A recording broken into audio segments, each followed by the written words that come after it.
Assalamualaikum warahmatullahi wabarakatuh. Sahabat-sahabat yang dirahmati Allah, hari ini saya ingin berbagi sebuah kisah. Tapi sebelum kita mulai, mari kita tulis bersama sholawat untuk Nabi Muhammad di kolom komentar. Semoga sholawat ini menjadi saksi di akhirat, yang menghantarkan kita pada syafaat beliau tercinta. Dan jangan lupa, like dan subscribe channel ini agar dakwah ini bisa menjangkau lebih banyak saudara kita. Insya Allah menjadi amal jariah yang terus mengalir pahalanya, bahkan setelah kita tiada. Namaku Rian, usia 27 tahun. Seorang karyawan toko elektronik yang baru pindah ke sebuah kota kecil di Jawa Tengah karena penempatan kerja. Kota ini tidak terlalu ramai, tapi juga tidak terlalu sepi. Cukup tenang untuk hidup hemat, dan katanya, cocok untuk orang-orang yang ingin menata hidup dari awal. Setidaknya itu yang kupikir sebelum semuanya mulai kacau. Awalnya aku mencari kos-kosan lewat aplikasi sewa rumah. Tapi karena gajiku tak besar, pilihanku terbatas. Hingga akhirnya aku menemukan sebuah kontrakan murah, hanya Rp400.000 per bulan. Terdengar mustahil, apalagi dengan 3 kamar, kamar mandi dalam, dan dapur semi terbuka. Lokasinya agak ke pinggiran, tapi dekat dengan tempat kerjaku. Aku diantar ke sana oleh seorang pemuda yang mengenalkan diri sebagai Araga. "Mas yakin mau tinggal di sini?" tanyanya waktu kami sampai di depan rumah. Aku sempat ragu. Rumah itu tampak tua, dengan ket kusam yang mulai mengelupas, dan halaman kecil yang dipenuhi semak liar. Pagar besinya berderit saat Araga membukanya. "Kenapa memangnya?" tanyaku. Araga menatapku lama, lalu menghela napas. "Nggak apa-apa, Mas. Yang penting jangan suka nyalain TV atau musik keras-keras jam 10 malam ke atas. Dan, kalau malam dengar suara orang jalan di atap, abaikan saja." Aku mengernyit. "Maksudnya?" Dia tidak menjawab, hanya tersenyum singkat. Tapi senyum itu tidak terasa nyaman. Lebih seperti permintaan maaf yang tidak terucap. Hari pertama di rumah itu sebenarnya berjalan lancar. Aku membersihkan rumah, menyapu sarang laba-laba, dan mengganti gembok pintu. Malamnya aku tidur nyenyak, mungkin karena kelelahan. Tapi semuanya berubah keesokan malam. Tepat pukul 11 malam, saat aku sedang memeriksa laporan kerja di laptop, terdengar suara ketukan. Tok, tok, tok. Awalnya kupikir itu dari pintu depan. Tapi ketika aku keluar, tidak ada siapa-siapa. Tidak ada angin. Tidak ada jejak. Lalu saat aku kembali ke kamar, suara itu muncul lagi. Tapi kali ini bukan ketukan, melainkan langkah kaki. Di atap, langkah itu pelan, berderap seperti orang berjalan tanpa alas kaki di genteng tua. Sekilas terdengar seperti kucing, tapi terlalu berat, terlalu teratur. Aku ingat ucapan Araga, "Kalau dengar langkah kaki di atap, abaikan saja." Aku mencoba tidur, tapi suara itu berlangsung selama hampir 2 jam. Dan yang paling mengganggu, langkah itu hanya terdengar di atas kamar tidurku, tidak pernah berpindah. Aku mulai curiga. Keesokan harinya aku mencoba mencari tahu siapa yang sebelumnya tinggal di sini. Aku kembali ke Araga, menemuinya di warung kopi dekat kontrakan. "Mas tinggal sendiri?" tanyanya saat aku datang. "Iya." "Dulu siapa yang tinggal di sana?" Araga terdiam sejenak, lalu menjawab pelan. "Pasangan suami istri. Suaminya pergi merantau. Istrinya meninggal di kamar mandi."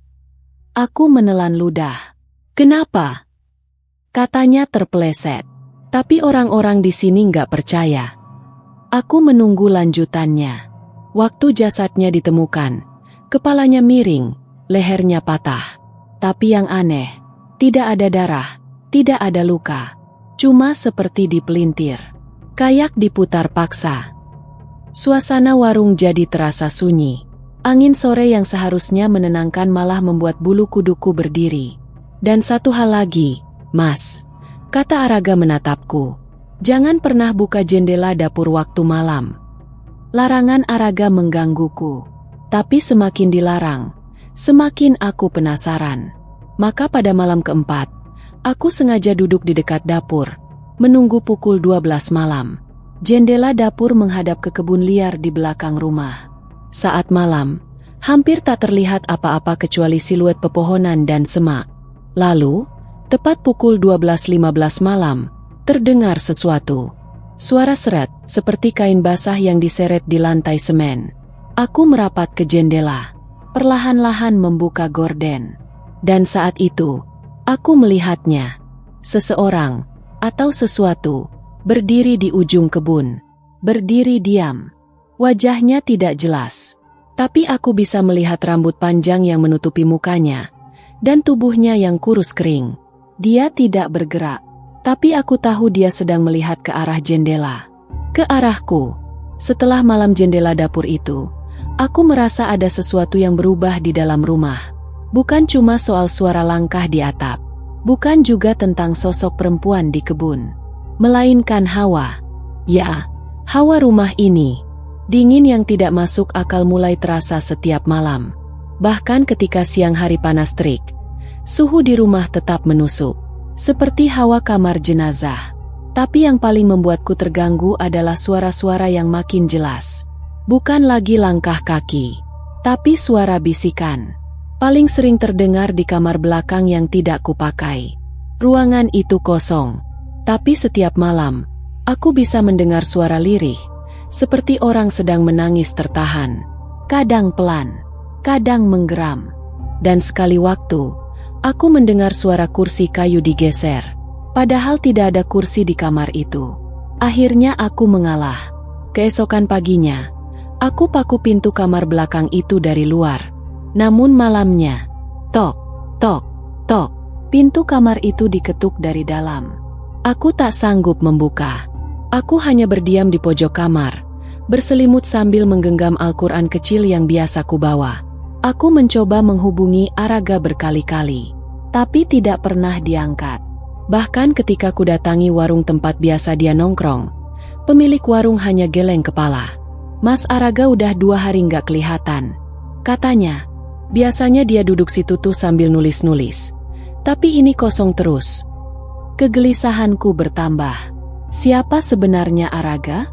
Dan kenapa seolah-olah hanya aku yang tahu soal gangguan ini? Aku coba tanya ke tetangga kanan rumah, ibu tua bernama Bu Darmi. Tapi begitu aku menyebut soal kontrakan itu, wajahnya langsung berubah pucat. Kamu tinggal di situ? Suaranya pelan, nyaris berbisik. Iya, Bu. Ibu itu menatapku lekat. Itu rumah. Udah dikosongin sejak 2 tahun lalu. Yang punya rumah meninggal. Anaknya juga. Tinggal Araga, tapi dia jarang sekali pulang. Aku tercekat. Tunggu, Araga anaknya? Araga itu bukan anak kandung. Dia cuma pernah ngontrak di sana dulu. Setelah kejadian itu, dia sering duduk di depan rumah kosong. Katanya buat menjaga. Tapi ya, siapa yang tahu, Nak? Malam ke-7 adalah malam paling mengerikan dalam hidupku. Aku tertidur menjelang tengah malam, setelah membaca beberapa ayat Al-Baqarah. Namun dalam tidurku, aku bermimpi. Aku berdiri di ruang tengah rumah. Tapi semuanya gelap. Lantai lengket seperti darah. Udara berbau anyir dan apek seperti bangkai tikus. Di depanku, pintu kamar belakang terbuka sendiri. Perlahan. Dan dari dalamnya, keluar seorang wanita berambut panjang, berpakaian putih kotor. Wajahnya remuk, matanya kosong, dan lehernya miring ke kiri seperti patah. Dia berjalan menyeret kakinya, menatapku tanpa ekspresi. Aku ingin lari, tapi tidak bisa. Tubuhku seperti dibekukan. Dia merangkak ke arahku, makin dekat, sampai dia membisikkan satu kalimat. Kamu gantian.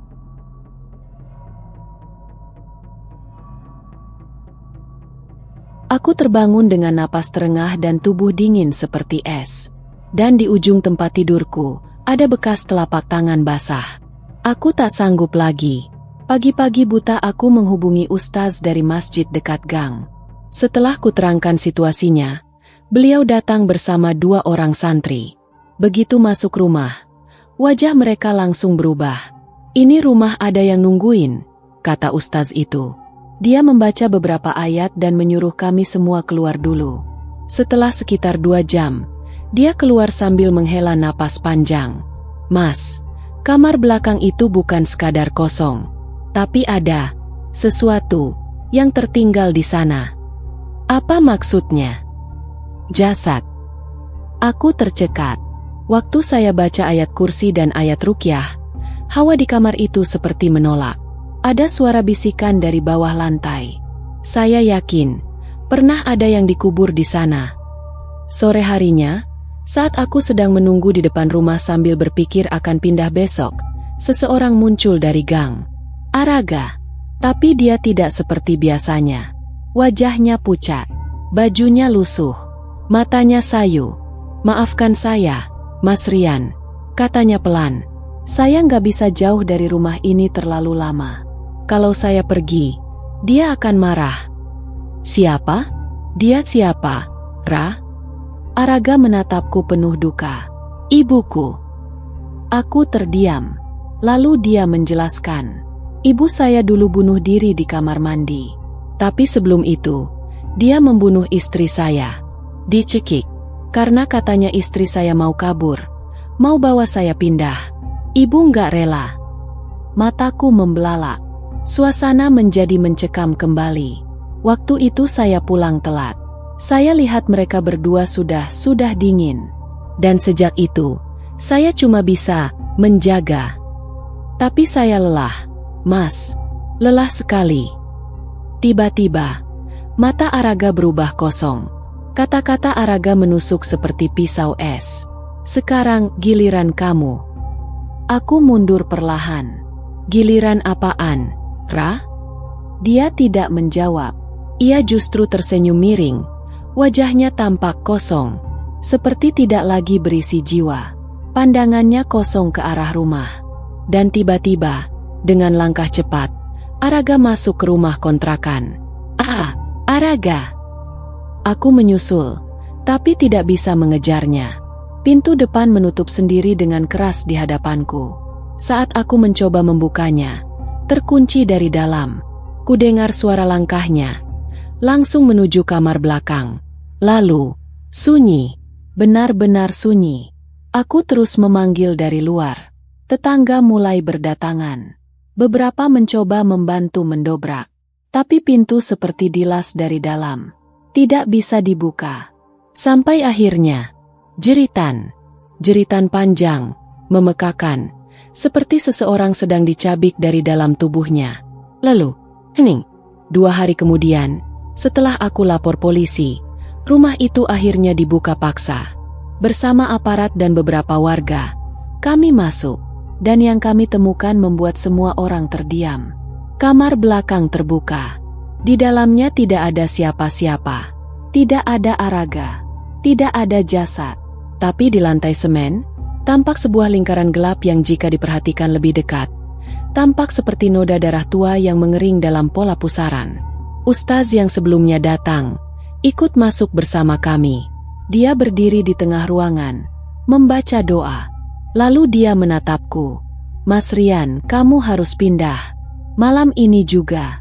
Rumah ini tidak bisa lagi diselamatkan." Malam itu, aku mengepak semua barangku.